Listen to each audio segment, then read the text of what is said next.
A rare find, a patch of smooth ice found during a crisp winter afternoon, a gathering of friends, a hearty game of hockey. This age-old winter pastime has planted the seed of determination in many. The dream of skating a winner's lap proudly around the rink, holding the championship trophy high above for all to see. Many of those young hockey players grew up to play professional hockey in Fort Wayne, Indiana. Many planted roots here. Those players give us the excitement and pride of Fort Wayne Komet hockey. We dedicate this program to you.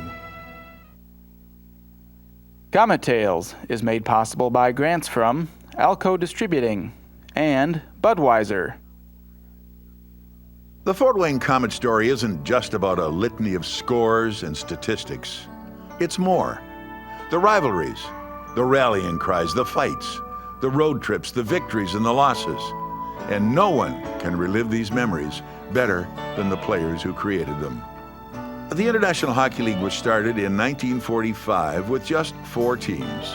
Its purpose, to give young hockey players the opportunity to develop and hone their skills so they could hopefully move on to one of the 6 National Hockey League teams.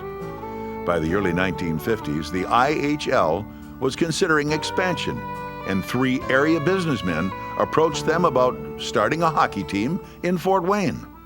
Ramon Perry, Harold Van Orman, and Ernie Berg thought that hockey would go, and Berg and Van Orman went to the IHL meetings and they tried to talk the IHL into giving them an expansion franchise. And the IHL was interested. They were always looking for teams. And they said, that's great, we'll talk to you about it. And one of the IHL owners goes, well, what's their money situation?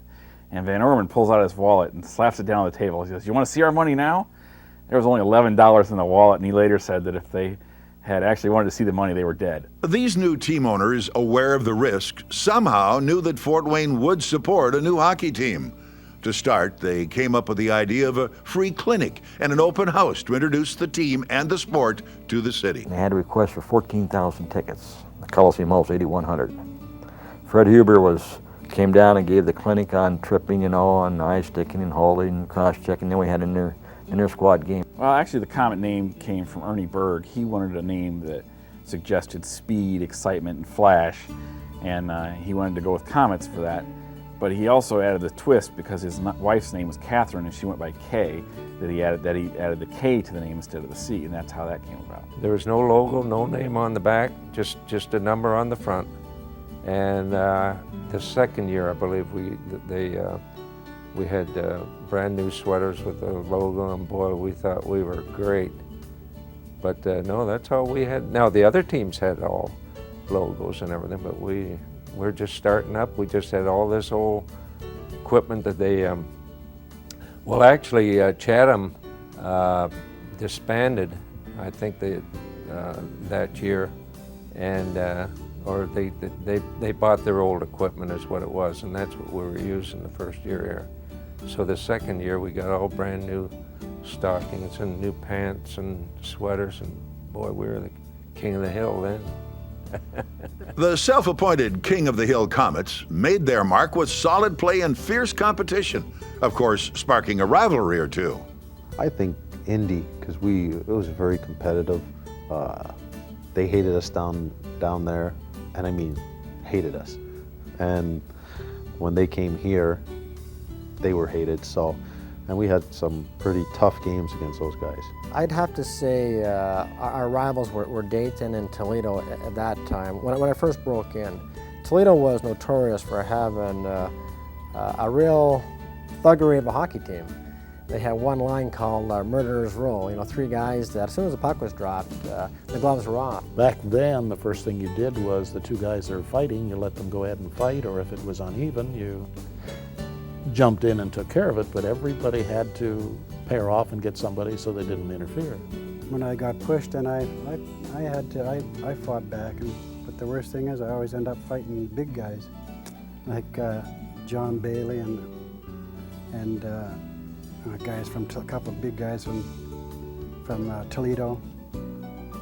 And I did fight Jack Turner from Columbus Owls. He was about 6'3", he was a big guy. and and I thank him for it too. He, instead of fighting me, he grabbed me and picked me up. So I was happy, man. He just picked me up and set me down, and so I knew that I was better off just getting to the penalty box. We were in Muskegon one night, and the play was behind the net, behind me, and I was on like the left side of the goalpost. And Lionel and this player from Muskegon, Wayne Freitag, were both trying to get the puck. And I don't know what Wayne Freitag did to Lionel, but Lionel got real angry and dropped the gloves and just proceeded to, you know, throw a few punches, and naturally he won the fight. So after the fight was over, Lionel skated over to me, and I said, Lionel, what did you hit that guy for? Why did you hit him so hard? And he said, Jerry, I just didn't like that guy. I just didn't like his looks.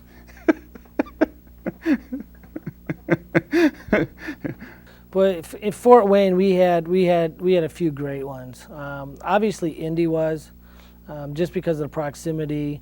Like I said, my first year, we probably had 5 bench clearing brawls with them, and we had one on Christmas night. They used to make us play on Christmas night. And that might have been why we brawled. I don't know, but it went on for about 20 minutes, and there was at one time about 7 fights going on, and it was wicked. We were playing here in the Coliseum, and I think it was Fletcher hit a guy, and he hit the guy so hard he basically knocked him out on his feet. The guy's helmet came off, and he grabbed it, he put his helmet back on, but it was on backwards. And he just kind of stood there, and finally somebody helped him to his bench. There wasn't too many guys that picked on me because I was probably one of the bigger guys in the league at the time. Now they're all my size or bigger, but in those days there was probably, I'd say there was probably 4 or 5 guys as big as I was in the league. And, you know, all the bigger guys used to fight with the bigger guys. It's not that we used to go and pick on the smaller guys, but, you know, each guy had a guy on the team. We had 2, 3 guys on Fort Wayne that could fight. I never got into a lot of fights myself. You could probably count them all on one hand because I wasn't one of the bigger guys or one of the tougher guys. I was a goal scorer, but we had guys like Dale Baldwin and Steve Salvucci and John Hillworth and guys like that really did a lot of the fighting for us. Steve Fletcher.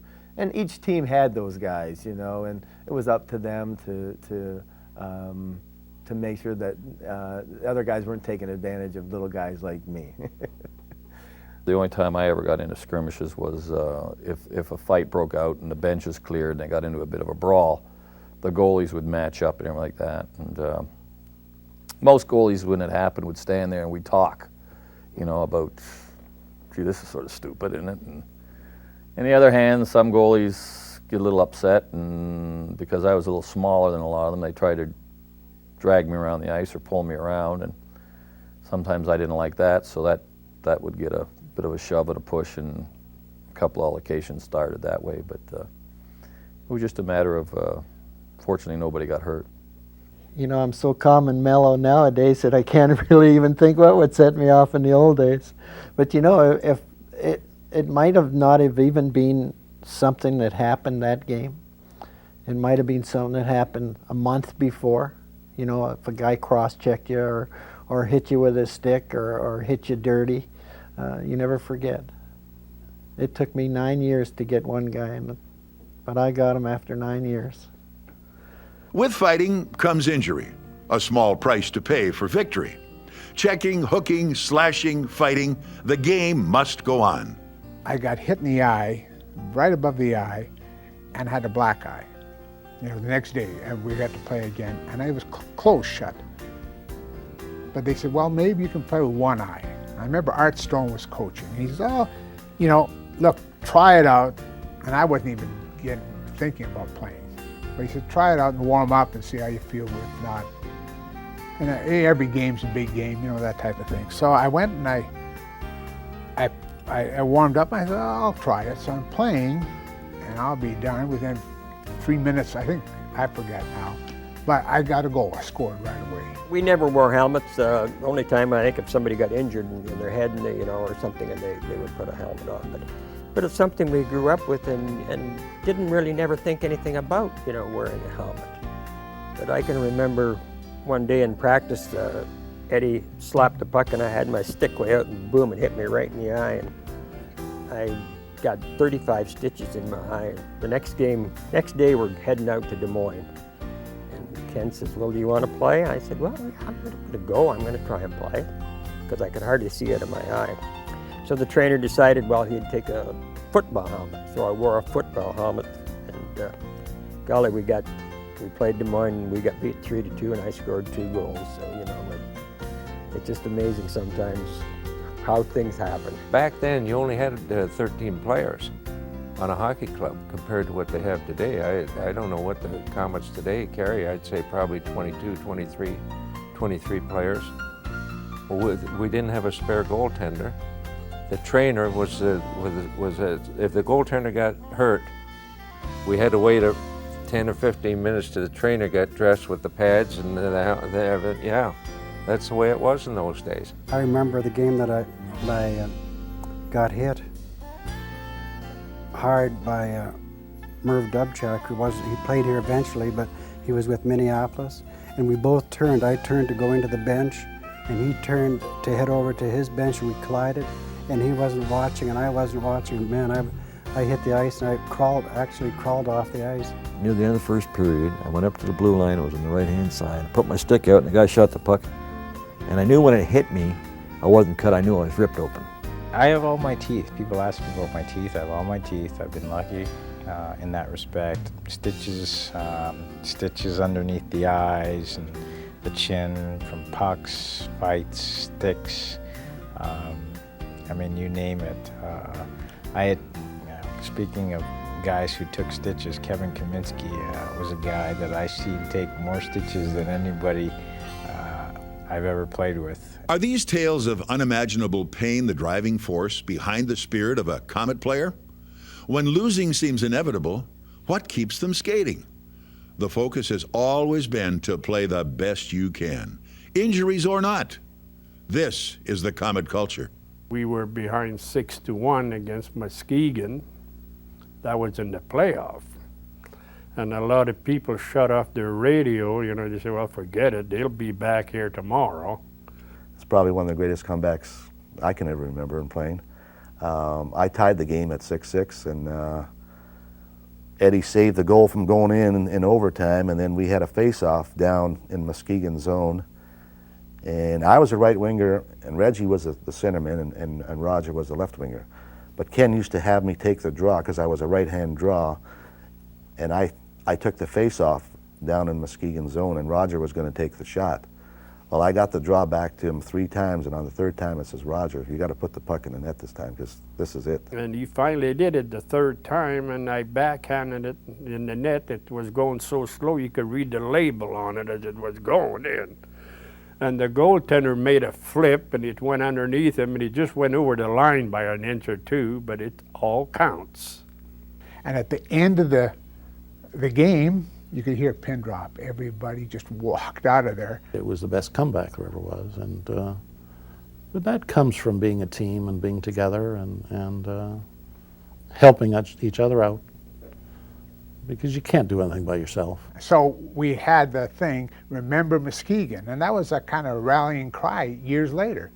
We'd be down a few goals or whatever, we'd say, remember Muskegon. Boy, our eyes would light up and we'd get back in focus again.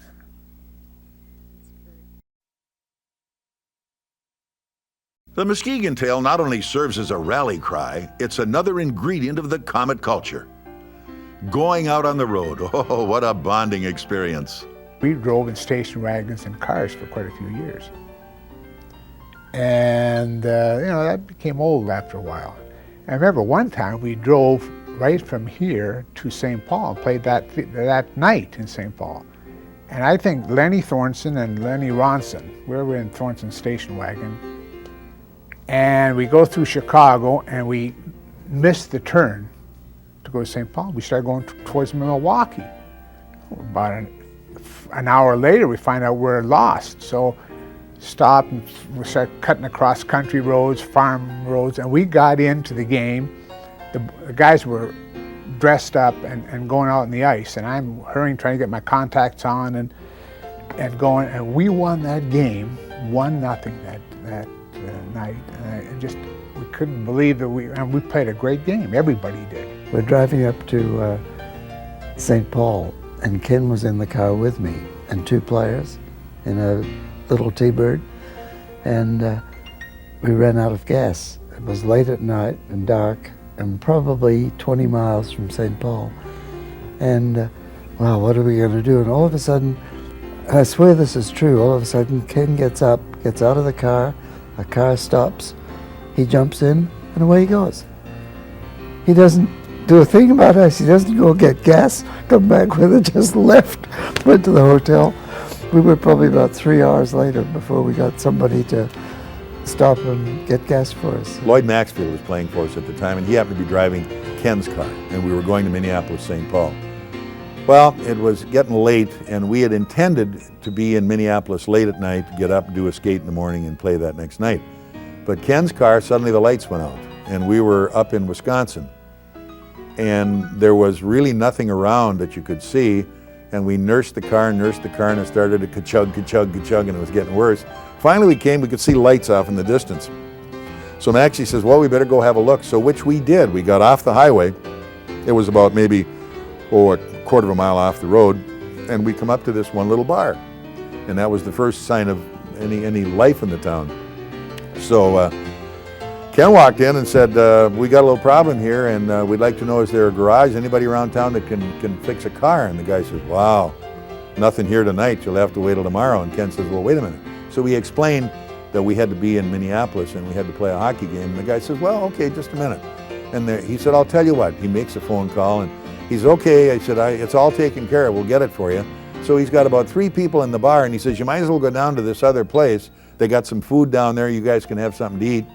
So he closes his bar, tells the 3 patrons, come on, let's go down to the other bar. So drive down in the car, and the guy who was the bar owner at the other place was also the mayor of the town, and also was the guy who owned the garage. So as we transfer the people, we sit in the mayor's place, he turns mechanic, fixes the car, 2 hours later we're off and running. Everybody was happy ever after, and we had the mayor fix our car in this little small town. I liked playing Toledo because the fans were crazy in heck. You had to come out of your dressing room, go by the concession stands, and walk through the crowd on the ice. Then you had your rink rats down at one end, throwing beer on you, spitting at you. Love to get ahead and stay ahead now. And then the more you're winning, you just point at the clock and say, what's the score? Yeah, there was a couple of brawls there. Bob Bailey got in a brawl one time as we were going through the walkway back to the dressing room. The people would be lined up buying their beer and drinking their beer, and they'd be yelling at you, spitting at you, whatever the case may be. And then one night he just had enough and went after a couple of fans.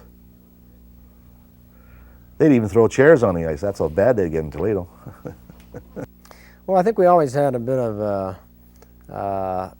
hatred from the Toledo fans. I mean, they had to be the raunchiest fans early on again. And promoters back then were doing whatever they could to fill the building. So they would sell beer for 10 cents a glass.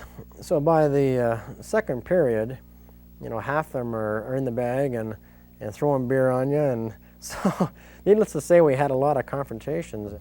Yeah, fans can be fans. I mean, we had a riot in Toledo one night there where when we won the game, it was a 2-1 playoff game that we won. And there was a goal right at the end called back against Toledo. And they went nuts. I mean, the coach started, it was a guy by the name of Ted Garvin. He got the crowd into it real good. He got after the referees. The referees couldn't get off the ice. And they were throwing all the chairs on the ice and these 50-gallon drums they used to use for garbage. You could see fans coming out of the stands with these things and throwing them on the ice. And, we're in the dressing room hurrying up, going through the boiler room to get on the bus to get the heck out of here. And so the referees were still on the ice. So. And probably the worst place I ever had to go into was Toledo. Toledo was a positive war zone at best, and they played that way all the time. And it's the only building that I have ever been involved in where I actually physically had to fight my way out of a building. And now I don't know how it would be anymore, but I had times when Toledo players would skate under the press box, shake their fist at me, and at the end of a season, one year we lost in a game in a playoff, and about 40 fans came out and got on their knees under the press box and sang "Goodbye, Bob" to me. The tradition of the Fort Wayne Komets is not limited to the Fort Wayne area. People all over the United States have reported following the Komets for decades over the 50,000-watt AM voice of 1190 WOWO. It's not uncommon to tell a complete stranger that you're from Fort Wayne, only to have him reply, "That's where the Komet hockey team's from. I've listened to their games for years." I was in Atlanta one night, one of the first times we'd played Atlanta, and I was sitting in the upper levels of the Omni, and they'd set a special press box up for us. So I'm getting things wired together, getting it all set up, and suddenly there's a presence, and I look, and here's this little guy about 5'6" or 5'7", and just kind of looking at me. So I said, "Hi, can I help you, sir?" You Bob Chase?" I said, "Yes, I am." "Okay, bingo," and he's gone. I'm going, wow, that was strange. So I'm continuing. Now I'm checking through with the station and getting ready to go on the air. Whoops, there he is again, and he's got this little lady with him. So I turned around and I said, "Hi, everything okay?" And he said, "See, that's what he looks like." Bingo, and they're gone. And they'd listened to me over the years. Orlando, the same thing. A fella came over, and they all had their Komet gear on. He and his little boy. Komet jerseys, Komet hats. And he came over, and I was setting up in the balcony there at the arena. And he said, "Boy, oh boy, am I ever happy we got down to this game." And I thought they were Fort Wayne people, and I said, "When did you get in?" "Oh," he said, "about a half an hour ago." I said, "Did you drive or fly?" Or no, I said, "Did you drive or fly?" And he said, "We drove." And I said, "Wow, when did you leave?" "Oh," he said, "about 2 hours ago." And I said, "You what?" "Oh," he says, "We're not from Fort Wayne, we're from Plant City, Florida." And he said, "We have listened to you for 40 years. That's why we have all this gear. And we never thought you'd ever come to Orlando, and we were going to go to Atlanta just to meet you." And so lo and behold, they come down and they'd listen to WOWO. Grand Rapids, they had, I mean, I call it a barn. Anyway, they had like they're behind the goaltender to protect the fans. We had screening out here at the Coliseum. There they had like a tennis netting behind there.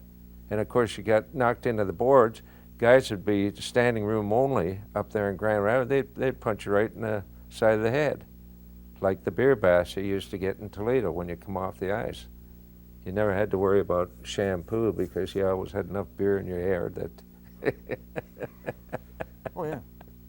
So really, Grand Rapids, they only had enough hot water for one guy. So we tell the coach, "Don't put me on the last shift. I want to take a shower."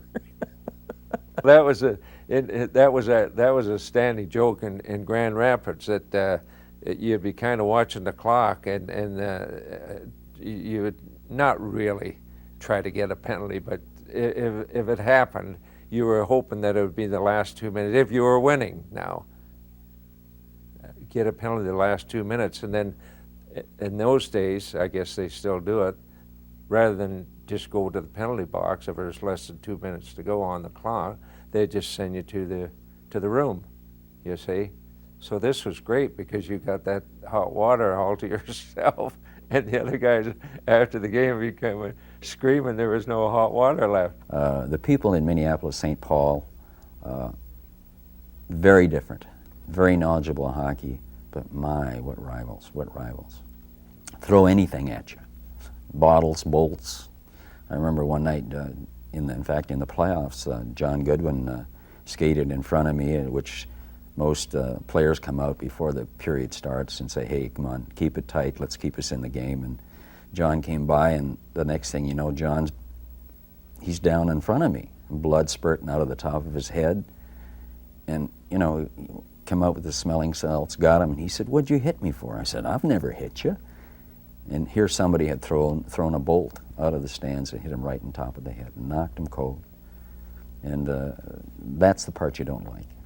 I think the funniest thing I ever saw was in Saginaw. We were playing, and we were going into the playoffs, and they painted the locker room salmon.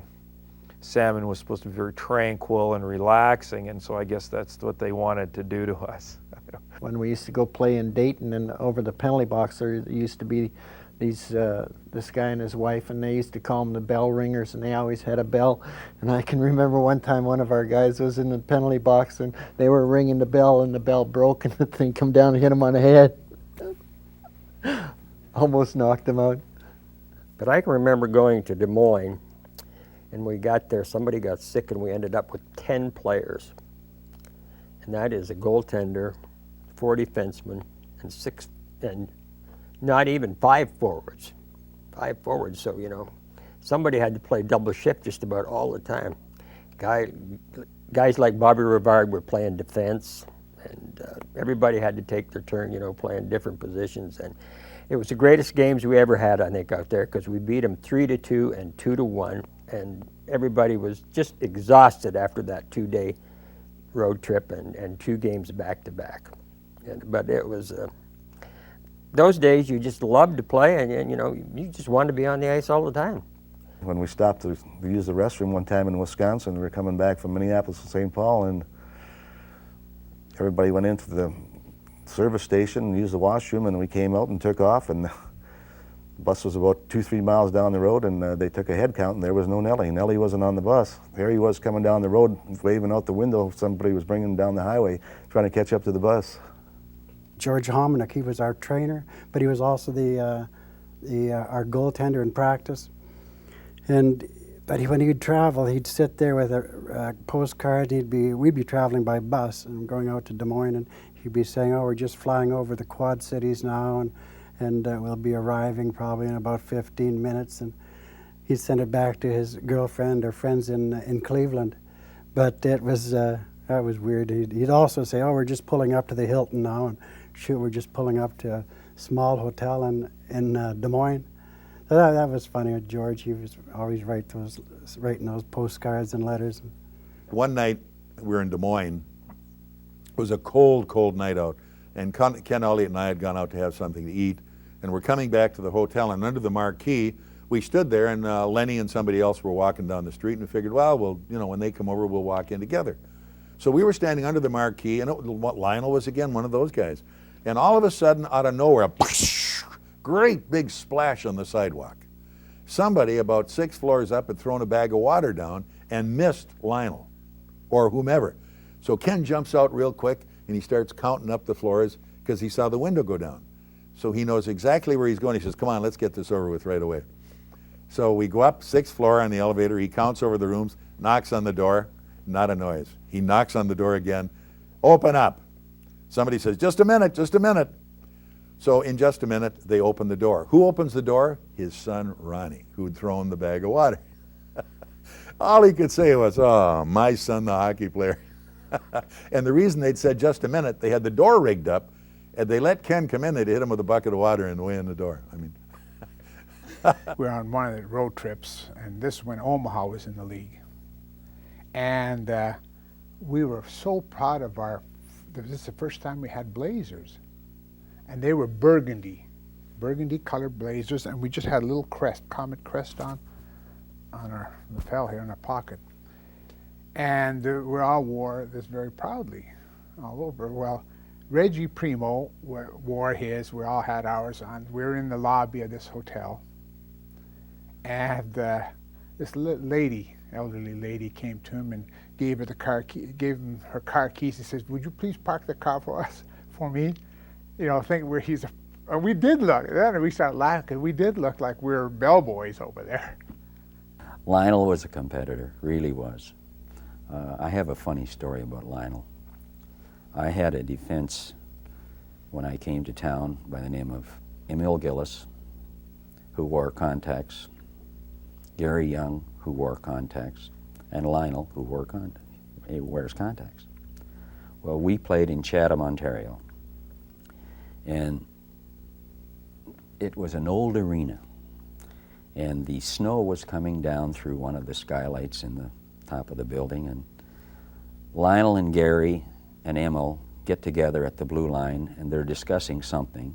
So I skated out there, and I said, "What are you guys looking at?" And they pointing up to the clock. And they said, "Well, how much time is left on the clock?" And I said to them, That's not the scoreboard, that's the clock. It's 10 after 8. The scoreboard's over in the corner. And I said, and you guys are supposed to be protecting me? We played in Chatham. And I think it was Chuck that got a hold of Tom Clark, who played there. He used to play with Chuck. And I liked these Japanese mandarin oranges. They didn't have any seeds or pits in them. And they had, you could buy them, and they were always had a rope around them, and they were just, it was great. At Christmas, that was a great thing they did in Canada. So I wanted to buy these Japanese oranges and bring them over. So I went and I got these oranges, and he said, gee, the only ones I could get was this big, huge box. Well, you know, I didn't look at them. I paid them and lugged them on the bus, and I'm worried about, you know, getting across the border. And finally, I got him over, and I had my blinders on. I used to have these little, Helen made my we all had these blinders so we could sleep, get the light out of our eyes. So I'm sleeping, and all of a sudden, I'm smelling oranges, and somebody's throwing peels at me. I got up, and I went, what the? All of a sudden, I realized my oranges. Well, everybody broke in those oranges, and they weren't even Japanese oranges. They were the mandarin oranges you get here. Oh, Lionel and I had a kind of a unique relationship, you might say, because Lionel and I was always have a few little wagers on the side. And it kind of started one year when we were in St. Paul. We're having a stakes about 12:30 in the afternoon before night game time. And there was a college game going on. I forgot what, I wasn't really paying attention to the college football game. And we're having a meeting, and the TV is up high, and they're playing, and all of a sudden they get into punt formation. So Lenny said, I'll bet you $1 he's going to pass. You want to bet? Want to bet? And I'm not paying. And I said, no, I didn't say anything. You want to bet? Want to bet? And I'm watching. The snap comes to the guy. He takes a step to kick it, and I said, you're on. And I'll be damned if he doesn't rear back and pass. I couldn't believe it. I just about dropped my steak, and Road trips may have been the most frustrating aspect of the job, but they provided memorable Comet tales. More importantly, however, playing on home ice. There's nothing like it. The Coliseum was excellent. I mean, unbelievable from the standpoint of it was a wonderful place to play. An older building with nice seating facilities where the fans were almost right on you, you know, able to, you know, feel the pulse of the game and also tell you what they thought of you if they really wanted to.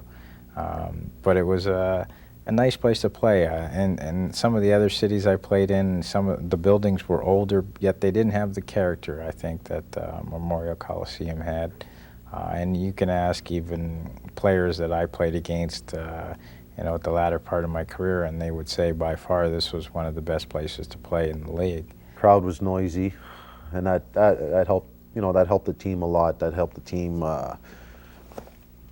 get up for the games, and you know, you want to do your best when you're at home. At least you want to be homers. So and teams that were coming in, they didn't like coming into Fort Wayne because the crowd was loud, and you know, we had some good teams and tough teams, and teams didn't really want to come play us. They'd rather send us the points by mail. Back in our days, they never used to call it the jungle as they do in the last 10 or 15 years, but it used to be our building, and when you come in here, we didn't like to get beat in here. Every player that put a Comet uniform on and played at the Coliseum went out there with the pride of wanting to win every game. And I think going out there and playing your hardest and with the fans behind you made it very difficult for other teams to come in here. Without question, the Comet players are motivated by their adoring fans. Proudly and enthusiastically, these dedicated fans intimidate the opposing team, all to be a part of the success of their hockey team. The fans here in town were always good for us. You know, they always enjoyed it. They always had nice crowds. I do remember the first time I ever went to a Comet game. I was 4 and a half and went, and that's kind of how I got hooked in. We had season tickets behind the visiting bench. And back then they didn't have the glasses up like they do now, so you could hear all the interaction between the players and all the stuff that was going on. And over the years I got an opportunity to, because I sat there all the time, go down in the locker room. And I think all the guys will tell you the same thing. The people, they treated us royally. They really did. And it's a great town. It was a Boy Scout night or something like that, and we didn't expect, we knew it'd be fairly good, but didn't expect what happened. And all of a sudden I'm out in the arena watching when the doors open. And first it was just sort of normal, and then all of a sudden, I don't know where they came from, but these kids started just flooding in, and they're filling up every seat from the bottom up to the top. And suddenly I realized that we're not going to have seats. And they're sitting in the seats of people that have got season tickets, have bought individual game tickets. And we were, I think we were seated 8,000, and I think we had about 10. And that's not exaggerating. And I thought, oh boy, the fire marshal's going to be all over me. So I went to the trainer's room, and I wasn't home for anybody. That whole night, I don't think I saw any of the game, because I figured if I walked outside, the fire marshal would grab me. They weren't very happy. Playing in Fort Wayne was interesting. I'd learned a lot. The different fans that came to the game. There was people that were there for the fights. They were there for the goals. Other people were there for whatever other reasons, just to be a part of it, you know. But when it was a packed house, it was really rocking, and we had some good hockey teams in the early 80s, so a lot of talent. Did very, very well in the regular season. We're not fortunate enough to win the Turner Cup in the playoffs, but and we fell short on that, but we really had some tremendous talent, and the fans were really treated to some good hockey at that point. I know there's always at least 2,000 to 3,000 core fans, fans that have been there from all along, basically, and it seems to go from generation to generation. And that's the thing about Fort Wayne and being a hockey player. You were always recognized and appreciated, and that makes you feel good. You know, you bump into people on the street, and they would commend you on a good game and wish you good luck, and something that really stood out for me. The fans provide the team with the energy, the players display the skills, and the coach unites and focuses the team for the game. Ken was a very good coach. He was a hard coach, a disciplinarian. I mean, and he was very honest with you. I mean, you did it his way, or else there was no other way. And you know, if you played well, you're going to get patted on the back. If you didn't, you're going to be fined or sat on the bench, whatever the case may be. And he wanted an effort out of you, and that's what you had to give him. He kept the team together, and with Ken, you knew where you stood. You know, if he told you, "Hey, you're not playing Weather Dam tonight," you weren't. You know, and he taught you discipline. He was very disciplined, good disciplinary. I used to hate him sometimes when we'd have practice. Geez, we'd be practicing, looked like we'd have to crawl off the ice. But in the end, it all paid off. Well, I think they wanted to play for Ken Elliott, first of all. He was a great coach, an innovative coach. He did a lot of things differently than maybe other coaches would do. And they also liked the way the Fort Wayne community just seemed to adopt them. I mean, I think that's one of the major reasons that more than 60 of them have remained in Fort Wayne after they retired. Ken Elliott, he's the smartest hockey man that Fort Wayne and also the league has ever seen. When he tells you something, don't argue with him about it, because you think you're right, but he was right better than you were. And he's a very funny man, you know, like one time, you know, we always had meetings before the game, you know, like in the morning. Be in the dressing room at 10, we have a meeting, get your equipment ready, your sticks ready, and this and that, then we'd have a meeting, and we're talking about something one day in the dressing room, and I said, well, Ken, I think, he said, Roger, don't think. because every time you think you hurt the team. The only bad thing is losing, really. The players, they work hard and they give it everything they got, but you've got to have the right balance of players and you got to have some good ones. And I was lucky in that respect. We had a lot of good ones here, a lot of good players. And a lot of them are still living here in Fort Wayne. They've made it their home. We had terrific coaches here, and Ken Elliott and Lenny Thornton and Eddie Long were coaching when I played, and they were all really good coaches. So you couldn't go wrong coming to Fort Wayne. It was a very secure franchise. You know. Players, coaches, and fans. Those are the main ingredients. Then, add a liberal helping of determination. That is what it takes to win and realize a lifelong dream. Turner Cup felt like the Stanley Cup to us. I think we got in the dressing room and everybody just started yelling, and and the champagne would start pouring, and God, we won. We've actually won this. And The first one was the greatest one.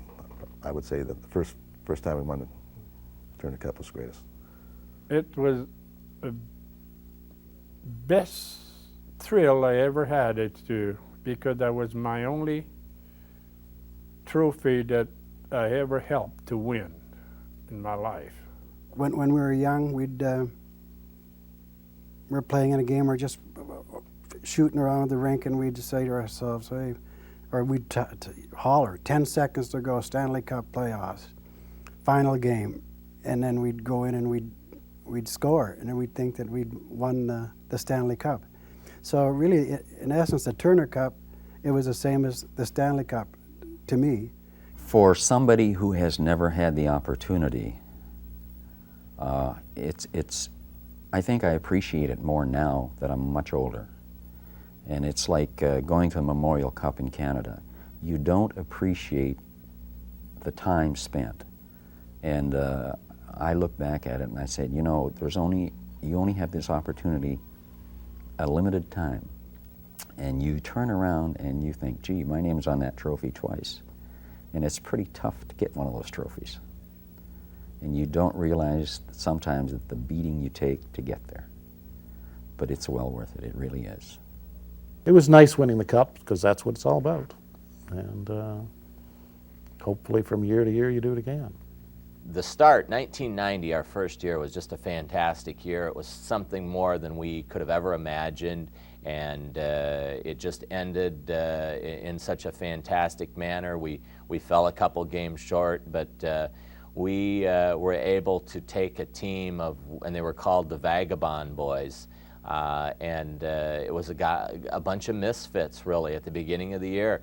Players that were not wanted in other cities, and they came to Fort Wayne, and my brother Dave and Coach Al Sims molded these guys together, and it was probably the most exciting and fun season, start to finish, that we have had in our 10 years of ownership of the team. To win the Turner Cup, for me, there was a great sense of gratification, but there was also a great sense of relief. I remember telling Michael when we started our playoff run that year that I said, we got to the finals the first year as the playoff run was underway in '92, '93, and it looked like we were on a roll. I looked at him one night after a game or in the office, whatever, and I said, listen, I said, if we get back to the finals, I said, we've got to win. I said, it'll be paramount that we have to win. Number one, if we don't win, that'll mean we have been in 2 finals in our first 3 years, and who knows when we're going to get another chance to do this again. Who knows when our turn will come around again. The last thing I wanted personally, and I wanted our ownership to be known for, the last thing is that if we made it and we didn't win and we were, we couldn't pull off the big one, we were chokers or whatever. I didn't want that stigma attached to us. I didn't want it attached to the players. I didn't want it attached to the coaches. We were obviously the underdogs. Like I told you, we were the players nobody wanted, so to speak. Guys that came from the American League, guys that, were probably at the latter part of their careers in the IHL. And you know, Al Sims, and I'll give him a lot of credit, and David a lot of credit for putting together a team that, you know, all the guys got along well, and we played for each other. That was the key. I think, you know, we were playing for pride. We were playing for jobs the following season. You know, we weren't, you know, these high-priced guys that were guaranteed jobs the next year. We were, you know, and we wanted to win. You know, that was the bottom line. I mean, we wanted to win. We knew how close we'd come the year before, and now we weren't going to let it slip away again. You know, we remember how disappointed we were when we lost to that Peoria team, and I think it was 6 games out of the 7-game series, and you know, we just wanted it more. That's what it came down to. We wanted it, and we did what it took to win. It was certainly an awesome feeling, knowing that that's what we finally had accomplished, and sitting in the locker room knowing that that your name's going to go on it, and it almost validates your time in the league. And then you look at it and you see some of the other guys that have been on it, Lenny and Lionel and Reggie Primo, all those guys that have been on it before you. It's kind of a neat feeling knowing that you're going to be on there, and it's on there for history. And I think that's probably one of the only reasons I was kind of sad to see him leave the IHL, knowing that Turner Cup would never have the opportunity to come back to this city. Many a Comet player has stayed in Fort Wayne long after hanging up their skates. They've started new careers and raised their families here, but in the hearts of their fans, they're still a Comet, and they always will be. It wasn't for hockey, I wouldn't be talking to you right now. I wouldn't have come to Fort Wayne.